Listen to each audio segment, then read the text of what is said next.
The air inside the workshop is thick, a heavy mixture of cured cowhide, linseed oil, and the faint, sweet scent of wood smoke drifting from a small iron stove. It is London, perhaps Paris or Vienna in the mid 1800s.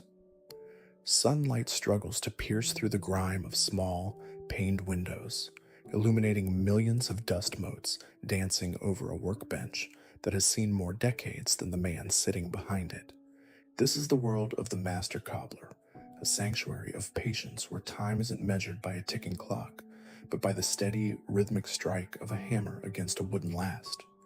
Here, a shoe isn't just an accessory, it is a structural masterpiece, a vessel for a human life, built to endure the cobblestones of a changing world. In this era, the cobbler is a figure of quiet intensity. He wears a heavy leather apron, stained dark by years of dyes and waxes, over a coarse linen shirt with sleeves rolled tightly past the elbows. His hands tell the truest story, calloused, stained with iron black gall ink, yet capable of surgical precision.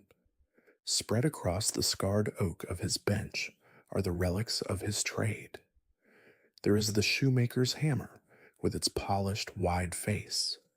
The last, a wooden model of a human foot carved from seasoned beechwood, and an array of awls with points so fine they can pierce through the thickest sole with a single, practiced thrust.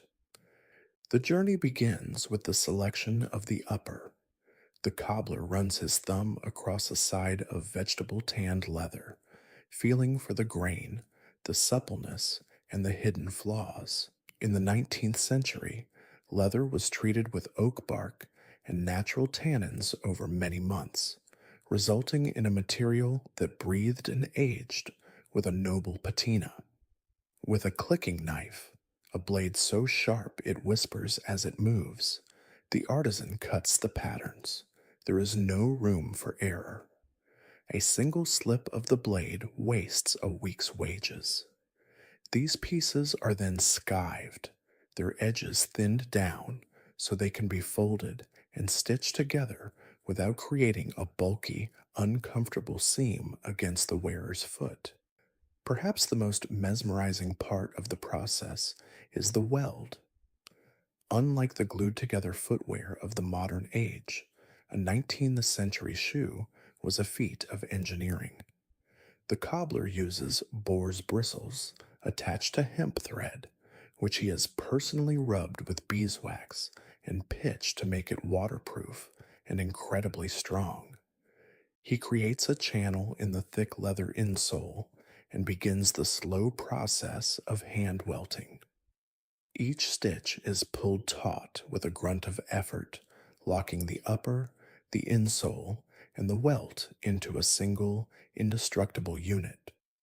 This is the soul of the shoe, a flexible, repairable bond that allows a gentleman or a worker to walk miles of city streets for 20 years, only needing to replace the outsole when it finally wears thin. The heel is not a solid block, but a stack of individual leather lifts, glued with natural pastes and nailed into place with brass tacks. The cobbler then takes a shave to trim the edges until they are perfectly flush with the sole.